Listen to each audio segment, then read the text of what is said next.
வணக்கம். நான் மறுபடியும் நீங்கள் பார்த்துக்கிட்டு இருக்கிறது எஸ்எஸ்சி தமிழன் YouTube channel.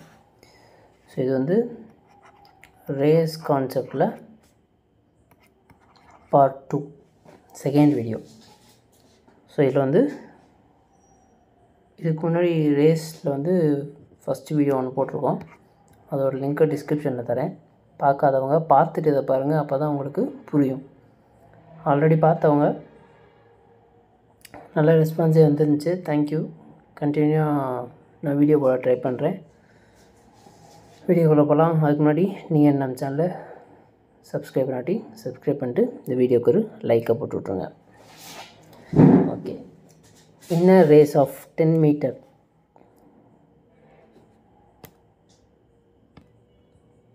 in a 100 meter race, A give 10 meter start to B.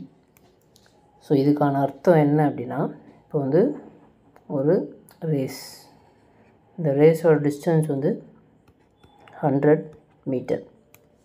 So இந்த இடத்துல வந்து ஏ இருக்கார். A gives 10 metre start to B. So அப்போ அவங்களோட ஸ்டார்டிங் பாயிண்டில் ஏக்கும் பிக்கும் இருக்க டிஸ்டன்ஸோட டிஃப்ரென்ஸ் வந்து 10 மீட்டர்ஸ். ஸோ ஏ வந்து பிக்கு பின்னாடி 10 மீட்டர்ஸ் வந்து இருப்பார். ஸோ இப்போனா என்ன அர்த்தம் அப்படின்னா, ஏ வந்து இவருக்கு 10 மீட்டர்ஸ் முன்னாடியே வந்து நிற்க வச்சிடறாரு. ஏக்கு முன்னாடி பி நிற்கிறாங்க. ஸோ அப்போ ஏ வந்து இங்கேருந்து இங்கே ட்ராவல் ஆகிற, அதாவது இந்த 100 மீட்டர் முடிக்கிற டைமும் பி வந்து இந்த 100 மீட்டர்ஸை வந்து முடிக்கிற டைமும் டிஃப்ரெண்ட்டாக இருக்கும். அப்போனா இவங்க ரெண்டு பேர்த்தோட ஸ்பீடு வந்து டிஃபர் ஆகும். ஸோ இது வந்து ஸ்டார்ட், இந்த இடம் ஸ்டார்ட்டு, இந்த இடம் வந்து எண்டு, ரேஸோட ஸ்டார்ட்டு எண்டு. ஸோ அப்போ ஏ வந்து இங்கே எவ்வளோ டிஸ்டன்ஸ் ட்ராவல் பண்ணிப்பார். ஸோ ஏ டோட்டலாக 100 மீட்டர்ஸுமே ஃபுல்லாக ட்ராவல் பண்ணியிருப்பார். பி 90 மீட்டர்ஸ் மட்டும்தான் ட்ராவல் பண்ணியிருப்பாங்க. ஸோ இதுதான் வந்து A give 10 metre start to B அப்படின்றதுக்கான அர்த்தம். ஸோ இது வந்து கொஷினில் கொடுத்துருவாங்க, இத்தனை meter race, A give 10 metre start to B அப்படின்னு கொடுத்துட்டு சம்மை சால்வ் பண்ண சொல்லுவாங்க. ஸோ அந்த டைப் ஆஃப் சம் தான் நம்ம அடுத்தடுத்து பார்க்க போகிறோம். So A give 10 metre start to B அப்படின்னா ஏவுக்கும் பிக்கும் இடைவெளி வந்து அவங்க கொடுத்துருக்க டிஸ்டன்ஸ். ஸோ சம் பார்த்தா உங்களுக்கு புரியும். ஸோ சம் வந்து A is 1 2/3. இது வந்து mixed fraction. A is 1 2/3 times faster than B. So அப்போ பியோட ஏ வந்து ஃபாஸ்டர் அப்படின்னு வந்துச்சு அப்படின்னா இது வந்து ஸ்பீடை வந்து மென்ஷன் பண்ணுது. அடுத்து வந்து A gives 60 metre start to B in a race. So அப்போ ஏவுக்கும் பிக்கும் இடையில இருக்க டிஸ்டன்ஸ் வந்து 60 metres. Find the length of the race if both finish the race at the same time. இவங்க ரெண்டு பேருமே இந்த ரேஸை வந்து சேம் டைமில் முடிக்கிறாங்க. அப்போனா என்ன அர்த்தம்? Time constant. ஸோ டைம்ன்றது கான்ஸ்டன்ட். 10 செகண்ட்னா 10 செகண்ட் தான் ரெண்டு பேத்துக்குமே கொடுத்துருக்காங்க. ஸோ அப்போ யார் ஸ்பீடாக இருக்காங்களோ அவங்க வந்து ஃபஸ்ட்டு முடிப்பாங்க, யார் ஸ்லோவாக இருக்காங்களோ அவங்க வந்து செகண்ட் முடிப்பாங்க. ஸோ இப்போ இதுக்கு வந்து நம்ம டயக்ராம் வரையலாம். இதுதான் அந்த ரேஸ் ட்ராக். ஸோ அப்போ ஏ வந்து இங்கே இருப்பார். ஏலேருந்து பி வந்து 60 மீட்டர்ஸ் வந்து தள்ளி இருப்பார். ஸோ அதான் வந்து A give 60 metre start to B in a race. So அப்போ வந்து நம்ம வந்து மொத்தம் இந்த லென்த் எவ்வளோன்றதான் நம்ம கண்டுபிடிக்கணும். இந்த ரேஸ் வந்து எத்தனை மீட்டர் அப்படின்றத நம்ம கண்டுபிடிக்கணும். ஸோ வேறு என்ன டேட்டா கொடுத்துருவாங்கன்னா, ஏ இஸ் 1 2/3. ஸோ இது வந்து இங்கே மல்டிப்ளை பண்ணிக்குவீங்க. மல்டிப்ளை பண்ணி கிடைக்கிற ஆன்சரை இங்கே வந்து ப்ளஸ் பண்ணிக்குவீங்க. ஸோ 3 + 2 வந்து 5/3. 5/3 டைம்ஸ் ஆஃப் பி. ஏவோட ஸ்பீடு வந்து 5/3 டைம்ஸ் ஆஃப் பி. ஸோ அப்போ இது வந்து ஸ்பீடு. பி வந்து கீழே கொண்டு வந்துட்டோம் அப்படின்னா 5/3. ஸோ ஏவோட ஸ்பீடு 5, பியோட ஸ்பீடு வந்து 3. ஸோ அப்போ இங்கே வந்து நமக்கு டைம் கான்ஸ்டன்ட்னு சொல்லியாச்சா. டைம் கான்ஸ்டண்ட்டாக இருந்தால் ஸ்பீடும் டிஸ்டன்ஸும் சேம் ரேஷியோவில் இருக்குன்னு சொல்லியிருக்கோமா. அப்போ டிஸ்டன்ஸோட ரேஷியோ வந்து சேமாக இருக்கும், 5/3 தான் இருக்கும். டைம் கான்ஸ்டண்ட்டாக இருந்தால் ஸ்பீடும் டிஸ்டன்ஸும் சேம் ரேஷியோவில் இருக்கும். ஸோ அவ்வளோதான், சம் முடிஞ்சு. இப்போ இதில் வந்து நம்ம என்ன கண்டுபிடிக்கணும், லென்த் ஆஃப் த ரேஸ் கண்டுபிடிக்கணும். So A is faster then B. So அப்போ இந்த டிஸ்டன்ஸ் ஏவுக்கும் பிக்கும் இடையில இருக்க டிஸ்டன்ஸ் எவ்வளோ, 2 யூனிட்டா. ஸோ இந்த 2 யூனிட்டு தான் இந்த 60 மீட்டர்ஸ். உங்கள் 2 பேர்த்துக்கு இடையில இருக்க 60 மீட்டர்ஸ். அப்போ ஒரு யூனிட்டோட வேல்யூ என்னவாக இருக்கும், 30 மீட்டர்ஸாக இருக்குமா. ஸோ ஒரு யூனிட்டோட வேல்யூ 30 மீட்டர்ஸாக இருக்கும். அதுக்கப்புறம் வந்து இந்த 2 பேர்த்தில் ஏவுக்கும் பிக்கும் ஸ்பீடோட ஃபாஸ்டர் யார் அதிகமாக இருப்பான், யார் ஸ்பீடாக இருப்பா அப்படின்னு பார்த்தா ஏ தான் ஸ்பீடாக இருக்குன்னு சொல்லியிருக்காங்களா. ஸோ ஏவோட ஸ்பீடு வந்து பியோட ஸ்பீடோட அதிகமாக இருக்கும். அப்போ ஏ தான் வந்து ஃபஸ்ட்டு முடிச்சிருப்பார்ல அந்த ரேஸை. இப்போ ஒரு யூனிட் வந்து 30 மீட்டர். ஸோ அப்போ ஏ தான் வந்து இந்த ரேஸை ஃபுல்லாக முடிச்சிருப்பார். ஸோ அப்போ அவரோட டிஸ்டன்ஸ் எவ்வளோன்றதை கண்டுபிடிச்சிடணும். ஸோ 5 பார்ட் எவ்வளோன்னு பார்த்தா 5 யூனிட்ஸ் எவ்வளோன்னு பார்த்தா 150 மீட்டர்ஸாக இருக்கும். இது வந்து வேறு மாதிரியும் சொல்லலாம். இப்போ வந்து ஏபி டிஸ்டன்ஸோட ரேஷியோ 5:3. ஸோ அப்போ ஏ தான் ஃபஸ்ட்டு முடிக்கிறாருன்னு வச்சுக்குவோம் இந்த ரேஸை. ஏ வந்து ஸ்பீடாக போகிறாரு, ஏ தான் ஃபஸ்ட்டு முடிக்கிறாரு. அப்போ அவர் கம்ப்ளீட் பண்ணியிருக்க கூடிய டிஸ்டன்ஸ் எவ்வளோவா இருக்கும் அதை நம்ம கண்டுபிடிக்கணும். ஸோ அப்போ இந்த ரெண்டுக்கான டிஃப்ரென்ஸ் வந்து 2. இந்த 2 தான் 60 மீட்டர்ஸ். ஸோ அப்போ ஏ வந்து இந்த ரேஸை ஃபுல்லாக கம்ப்ளீட் பண்ணுறாருன்னு நம்ம அஸ்யூம் பண்ணிக்கலாம். அப்போனா இந்த 5 யூனிட்டோட வேல்யூ என்ன வரும். ஸோ 2 × 30 வந்து நமக்கு 60. ஸோ அப்போ இந்த 5யும் 30யும் மல்டிப்ளை ஆகும். அப்போனா 150 மீட்டர்ஸ் கிடைக்கும். ஸோ இந்த ரேஸோட லென்த் வந்து 150 மீட்டர்ஸ். ஸோ ஸ்பீடோட ரேஷியோ நீங்கள் கண்டுபிடிச்சிங்க அப்படின்னா சம முடிஞ்சு. ஸோ ஸ்பீடோட ரேஷியோ தான் டிஸ்டன்ஸோட ரேஷியோ, அதோட டிஃப்ரென்ஸ் தான் A gives the 60 meters start to B. So இது வந்து உங்களுக்கு புரிஞ்சிருக்கும்னு நினைக்கிறேன். நெக்ஸ்ட் கொஷின் போகலாம். Next question. In a 500 meter race, ratio of Bobby and Lala is 3:4. If Bobby has a start of 140 meter, Bobby has a start of அப்படின்னா இதுக்கு முன்னாடி என்ன பார்த்தோம், A give 10 meters start to B. So A வந்து பிக்கு வந்து 10 metre வந்து இடைவெளி முன்னாடி நில்லு அப்படின்னு சொல்லுது. எனக்கு 10 மீட்டர் முன்னாடி நீ நின்றுக்க அப்படின்னு சொல்லுது. அடுத்து இந்த சம்மர் என்ன பார்த்தோம், A gives 6 meters start to B. ஓகேவா. ஸோ ஏ தான் இங்கே வந்து கொடுக்குது. ஆனால் இங்கே வந்து கொஸ்டினில் ஒரு சின்ன ட்விஸ்ட் அடிச்சிருக்காங்க. Bobby has a start of 140 metre. So இப்போ ஒரு ரேஸ் எடுத்துக்கலாம். இது வந்து 500 மீட்டர்ஸ். ஸோ அப்போ நீங்கள் பாபியை ஃபஸ்ட்டு போடுவீங்களா லாலாவை ஃபஸ்ட்டு போடுவீங்களா, இதுதான் இங்கே இருக்க twist. So Bobby has a start of 140 metre. So பாபிக்கிட்ட 140 மீட்டர் வந்து முன்னாடி இடம் கிடச்சிருக்கு அவனுக்கு. ஸோ பாபி வந்து முன்னாடி இருப்பேன். அப்போனா லாலா வந்து பின்னாடி இருப்பார். ஸோ லாலா வந்து இவருக்கு 140 மீட்டர் கொடுக்குறாரு. So Lala gives a start of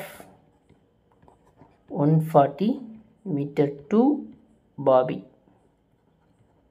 இப்படி கொடுக்கறதுக்கு பதிலாக அவங்க வந்து கொஸ்டினை வேறு மாதிரி கொடுத்துருக்காங்க. சிம்பிள் கொஸ்டின் தான், பட் நம்ம குழம்பிடுவோம். ஸோ இப்போ லாலா வந்து இங்கேருந்து இங்கே டோட்டலாக 500 மீட்டர் வந்து ட்ராவல் பண்ணுவார்.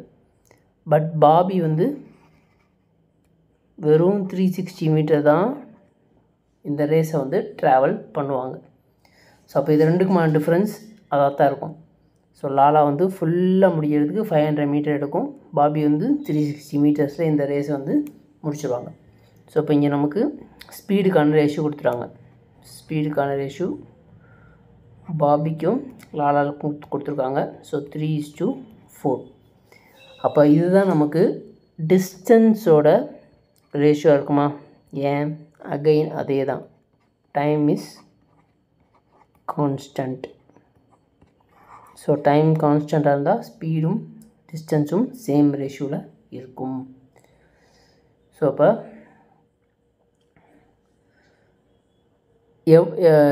ரேஸ் வந்து ஸ்டார்ட் ஆகிடுச்சு, ஆரம்பிச்சிட்டாங்க. பாபி வந்து 360 மீட்டர்ஸ் வந்து ட்ராவல் பண்ணி போயிருக்குமா? ஸோ பாபி 360 மீட்டர்ஸ் ட்ராவல் பண்ணி போயிருக்கோம். அந்த நேரத்தில் லாலா எவ்வளோ ட்ராவல் பண்ணியிருப்பாங்க? ஸோ 3 பார்ட்டு தான் 360 அப்படின்னா 4 பார்ட் எவ்வளோவா இருக்கும்? ஸோ கேன்சல் பண்ணால் 120. இது வந்து 480 மீட்டர்ஸ். ஸோ 480 மீட்டர்ஸாக இருக்கும். ஸோ லாலா இங்கேருந்து கிளம்பி 480 மீட்டர்ஸ் வந்து ட்ராவல் பண்ணி போயிருப்பாங்க. அந்த நேரத்தில் வந்து பாபி வந்து ரேஸை முடிச்சிடும். ஸோ அப்போ இது வரைக்கும், இதிலேருந்து இது வரைக்கும் 480 மீட்டர்ஸ். ஸோ அப்போ பேலன்ஸ் எவ்வளோ மீட்டர்ஸ் இருக்குது? 20 மீட்டர்ஸ் இருக்கா? ஸோ தென் இந்த இடத்துல பாபி இருக்கப்போ இந்த இடத்துல லாலா இருப்பார். ஸோ அப்போ பாபி வந்து லாலாவை 20 மீட்டர்ஸில் வின் பண்ணிடுவார். ஸோ இதுதான் நமக்கு கான்செப்ட். ஸோ இதை நீங்கள் புரிஞ்சுக்கிட்டிங்கன்னா கொஸ்டின் ஈஸியாக சால்வ் பண்ணிடலாம். ஸோ இந்த கொஸ்டின் புரிஞ்சுக்கணும்னு நினைக்கிறேன். நெக்ஸ்ட் கொஸ்டின் போகலாம். ஸோ இதுக்கான ஆன்சர் வந்து Bobby wins by 20 meters. Next question. Geeta runs 5/2 times as fast as Babita in a race of if Geeta gives a lead of 40 meter. So lead start எல்லாமே ஒரே இதுதான். Lead கொடுத்தாலும் சரி, start கொடுத்தாலும் சரி, அது எல்லாமே நம்ம கீதா வந்து இந்த ரேஸில் பபிதாக்கு 40 மீட்டர் வந்து ஸ்டார்ட் கொடுக்குது. அதுதான் வந்து மீனிங். ஸோ மொத்தம் find the distance from a starting point where both of them will meet. So இந்த இடத்துல வந்து அவங்க வந்து ரேஸ் முடிக்கிற இடம் வந்து இது. இந்த இடத்துக்கு எவ்வளோ, அதாவது லென்த் ஆஃப் த ரேஸ் என்னன்றதை பேசிக்காக கேட்குறாங்க. ஸோ இங்கே வந்து நம்ம ஒவ்வொரு தடவையும் இந்த படத்தை போட்டு பார்க்கணுன்னு அவசியமே கிடையாது. ஒன்ஸ் நீங்கள் ப்ராக்டிஸ் பண்ணிட்டீங்கன்னா டக்குன்னு முடிச்சிடலாம். ஸோ இங்கே ஃபாஸ்ட்டுன்னு கொடுத்துருவாங்க. ஃபாஸ்ட்டுனால் நமக்கு வந்து ஸ்பீடோட ரேஷியோ கீதா பபிதாக்கு எவ்வளோ வரும்? 5:2 வருமா? ஸோ ஸ்பீடோட ரேஷியோ இங்கே வந்து டைம்ன்றது கான்ஸ்டண்ட்டாக. So time constant. அப்போனா டிஸ்டன்ஸோட ரேஷியோ 5:2 தான் இருக்கும். இப்போ இங்கே வந்து எவ்வளோ ஸ்டார்ட் கொடுக்குறாங்க? Geeta gives a lead of 40 metres. So அந்த 40 மீட்டர்ஸ்ன்றது என்ன டிஃப்ரென்ஸ்? டிஸ்டன்ஸோட டிஃப்ரென்ஸ். ஸோ அந்த 5க்கும் 2க்கும் இருக்க டிஃப்ரென்ஸ் வந்து 3. இந்த 3 யூனிட்ஸ் தான் இந்த 40 மீட்டர்ஸ். அப்போ ஒரு யூனிட்டோட வேல்யூ என்ன? 40/3. ஸோ இங்கே வந்து find the distance from a starting point where both of them will meet. So both of them எங்கே வந்து இங்கே ஸ்டார்ட் பண்ணி எங்கே மீட் பண்ணுறாங்க அப்படின்றதான் கேட்குறாங்க. So length of the race. So அப்போ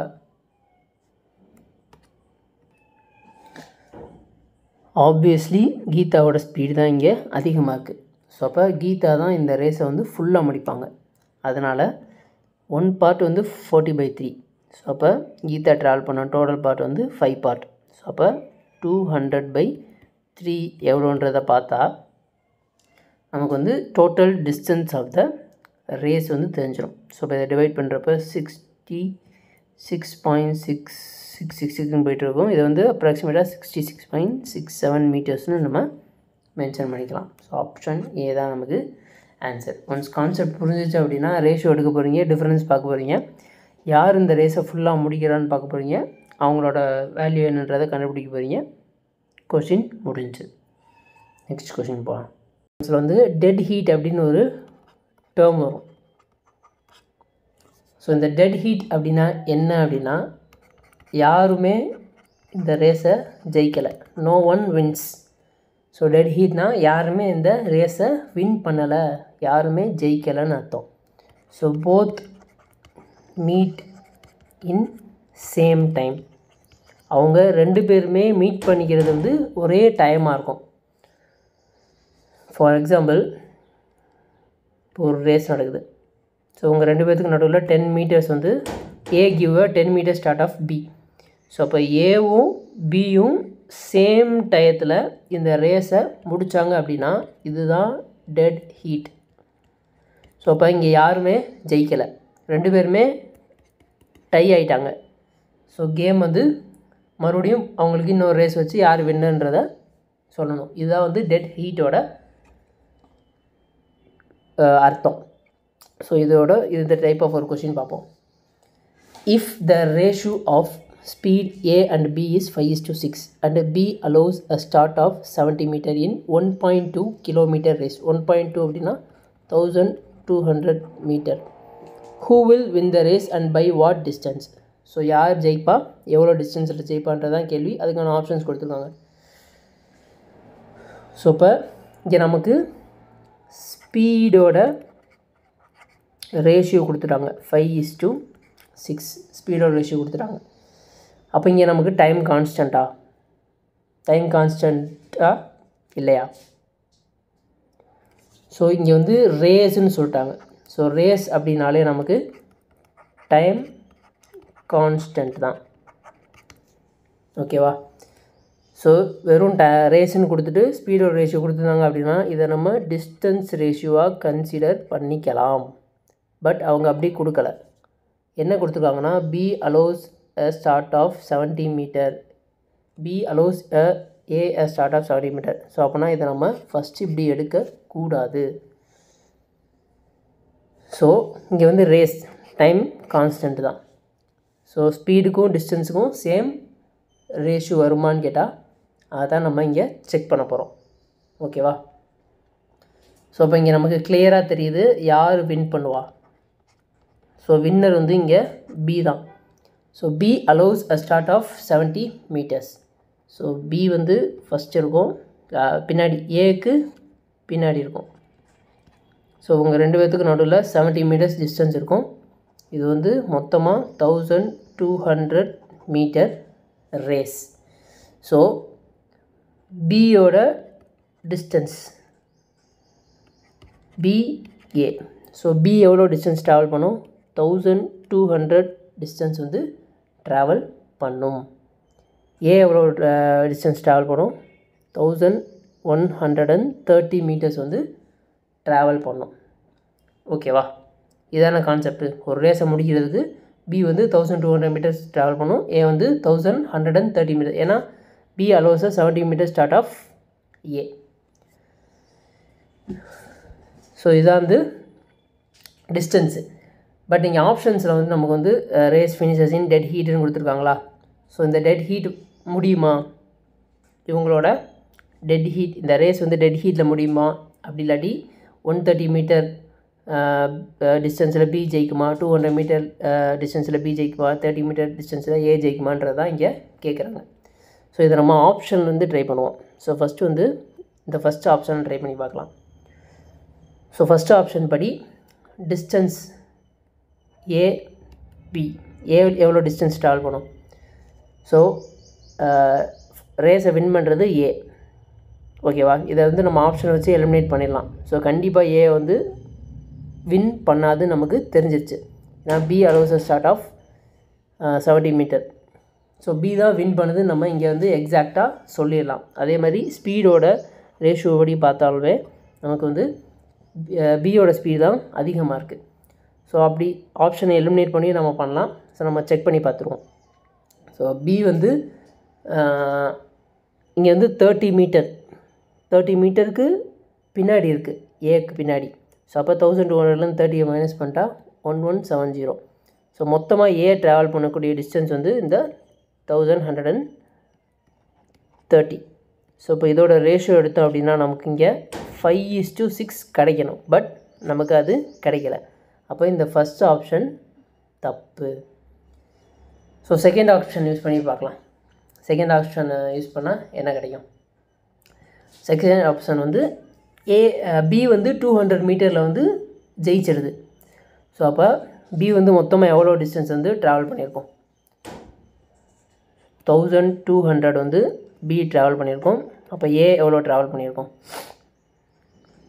ஏ வந்து பிக்கு 200 மீட்டர் மைனஸில், அதாவது பின்னாடி இருக்குது. ஸோ அப்போ இதில் வந்து 200 மைனஸ் பண்ணோம் அப்படின்னா 930 கிடைக்கும்.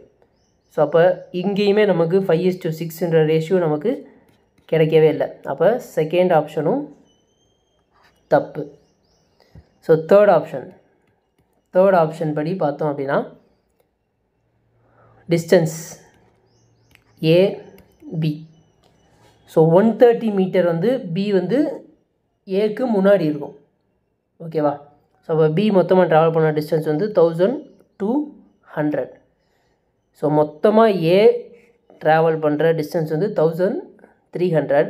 அதில் வந்து பி வந்து 130 டிஸ்டன்ஸ் முன்னாடி இருக்குது. அப்போ அந்த 130 வந்து ஏ வந்து ட்ராவல் பண்ணியிருக்காது. அப்போனா மொத்தமாக 1000 மீட்டர்ஸ் மட்டும்தான் ஏ வந்து ட்ராவல் பண்ணியிருக்கோம். ஸோ இப்போ இதை வந்து நம்ம கேன்சல் பண்ணுறப்ப நமக்கு கிடைக்கிற ரேஷியோ 5:6. ஸோ அப்போ தேர்ட் ஆப்ஷன் தான் நமக்கு கரெக்டான ஆன்சர். ஸோ இந்த ரேஸை வந்து பி வின் பண்ணும். எவ்வளோ டிஸ்டன்ஸ் ஆனால் 130 மீட்டர் டிஸ்டன்ஸில் பி வந்து வின் பண்ணும். ஸோ இந்த மாதிரி கொஸ்டின் கொஞ்சம் ட்ரிக்கியாக இருக்கும். நம்ம எடுத்தோடனே 5:6 ரேஷியோவில் எடுத்து போட்டு போயிட்டே இருப்போம். பட் இது வந்து கொஞ்சம் ட்ரிக்கியான கொஸ்டின். ஸோ இது உங்களுக்கு புரிஞ்சிருக்கும்னு நினைக்கிறேன். ஸோ இது வரைக்கும் இந்த வீடியோ பார்த்துக்கிட்டிங்கன்னா அப்படியே ஒரு லைக்கை போடுங்க. அப்போ தான் இந்த வீடியோ நிறைய பேருக்கு ரீச் ஆகும். போன வீடியோக்கு நல்ல ரெஸ்பான்ஸ் இருந்துச்சு. தொடர்ந்து சப்போர்ட் பண்ணிட்டே இருங்க. இன்னும் சேனலை சப்ஸ்கிரைப் பண்ணாட்டி சப்ஸ்கிரைப் பண்ணிட்டு பாருங்கள். நெக்ஸ்ட் கொஸ்டின் பார்க்கலாம். In a 1400 meter race, John reaches the first point in a 1 minute 66 second. 1 minute 6 second. அவனா 1 மினிட்னா வந்து 60 செகண்ட். அப்போ அதை ஆட் பண்ணால் நமக்கு மொத்தமாக 66 செகண்ட்ஸ் கிடைக்கும். While James reaches the finishing point in a 77 second. By how much distance does John beats James? Okay, நம்ம இங்கே வந்து டைமுக்கான ரேஷியோவை டைரெக்டாக கண்டுபிடிச்சிடலாம். ஸோ டைமுக்கான ratio James. So John travel அந்த ஃபினிஷிங் பாயிண்ட்டை ரீச் பண்ணுற டைம் வந்து 66 செகண்ட்ஸ். ஜேம்ஸ் ரீச் பண்ணுற டைம் வந்து 77 செகண்ட்ஸ்.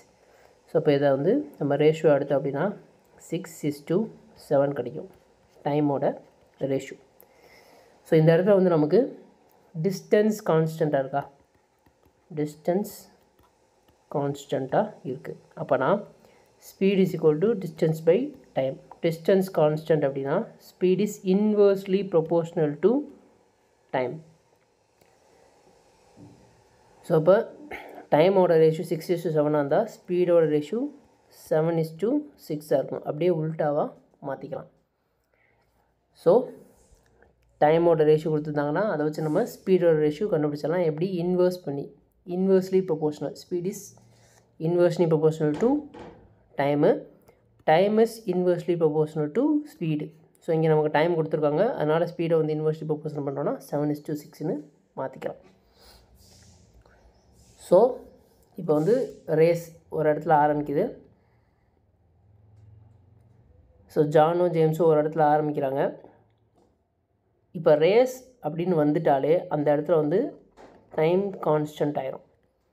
ஸோ குறிப்பிட்ட டைமுக்குள்ளே ஜான் ஃபுல்லாக ரீச் பண்ணுறாரு அப்படின்னா, ஏன் அதை ஜான் எடுத்துக்கிறேன்னா, ஜான் வந்து கம்மியான டைம் எடுத்துக்காரு. ஸோ அவர் தான் வந்து ஸ்பீடு அதிகமாக இருக்கும். ஸோ இது வந்து ஜான். ஸோ அதே நேரத்தில் ஜேம்ஸ் வந்து அவருக்கு பின்னாடி தான் வந்துக்கிட்டு இருப்பார். ஸோ இதுதான் வந்து கான்செப்ட். ஸோ ரேஸுன்னு சொல்லிட்டாலே டைம் கான்ஸ்டன்ட் ஆயிரும். அதுக்கு முன்னாடி நம்ம இங்கே டிஸ்டன்ஸ் கான்ஸ்டன்ட்னு சொல்லியிருக்கோமா? ஸோ இது வந்து ஃபஸ்ட்டு பாயிண்ட் வந்து டிஸ்டன்ஸ் கான்ஸ்டண்ட்டாக இருந்தால் நமக்கு speed is inversely proportional to time.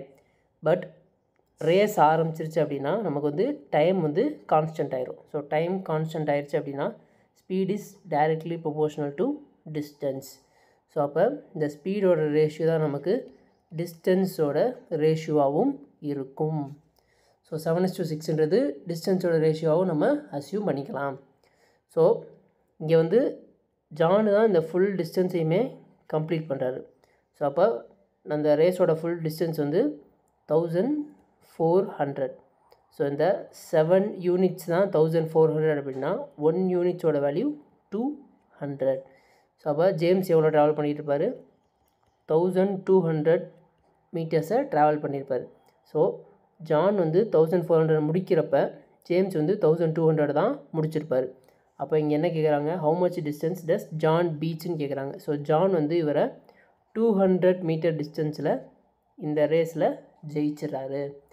இது வந்து ஒரு இம்பார்ட்டண்டான கான்செப்ட். ஸோ இந்த இடத்துல வந்து டிஸ்டன்ஸும் கான்ஸ்டன்ட் ஆகுது, டைமும் கான்ஸ்டன்ட் ஆகுது. அதோட டிஃப்ரென்ஸ் உங்களுக்கு தெரிஞ்சிருச்சு அப்படின்னா ஈஸியாக சால்வ் பண்ணிடலாம். ஸோ இதே மாதிரி இன்னொரு சம் பார்த்தா உங்களுக்கு கண்டிப்பாக புரிஞ்சிடும். நெக்ஸ்ட் கொஸ்டின் பார்க்கலாம்.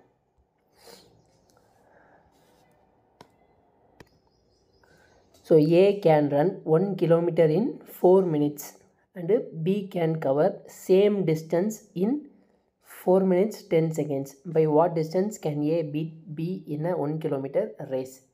ஸோ இங்கே வந்து 1 kilometer சேம் டிஸ்டன்ஸா? ஸோ அப்போ இதுவும் 1 கிலோமீட்டராக தான் இருக்கும். அப்போ ஃபஸ்ட்டு நமக்கு டிஸ்டன்ஸ் கான்ஸ்டன்ட், டிஸ்டன்ஸ் வந்து கான்ஸ்டண்ட்டாக இருக்கும். அப்படின்னா speed is inversely proportional to time, time is inversely proportional to speed. So நமக்கு இங்கே டைமோட வேல்யூ கொடுத்துட்டாங்க. ஸோ அப்போ டைமோட வேல்யூ AB. ஸோ 4 minutes செகண்ட்ஸாக மாற்றினா 240 seconds. 240 seconds. அதே மாதிரி 4 minutes 10 seconds செகண்ட்ஸாக மாற்றினா 250 seconds. இதோட ரேஷியோ வந்து 24:25. இது டைமோட ரேஷியோ. So distance constant. அப்போ இதை வச்சு நம்ம ஸ்பீடோட ரேஷியோ கண்டுபிடிச்சிடலாமா? ஸ்பீடோட ரேஷியோ 25:24. ஸோ இது வந்து போன சம் பார்த்தோம்ல அதே மாதிரி கான்செப்ட் தான். ஸோ ஃபஸ்ட்டு டிஸ்டன்ஸ் கான்ஸ்டண்ட்டாக இருக்குது. இப்போ வந்து என்ன சொல்கிறாங்க? By what distance can A beat B in 1 kilometer race. So race அப்படின்னு வந்துட்டாலே நமக்கு டைம் கான்ஸ்டன்ட் ஆயிரும். ஸோ ரேஸ்ன்னு ஆரம்பிச்சிட்டாலே டைம் வந்து கான்ஸ்டன்ட் ஆயிரும்.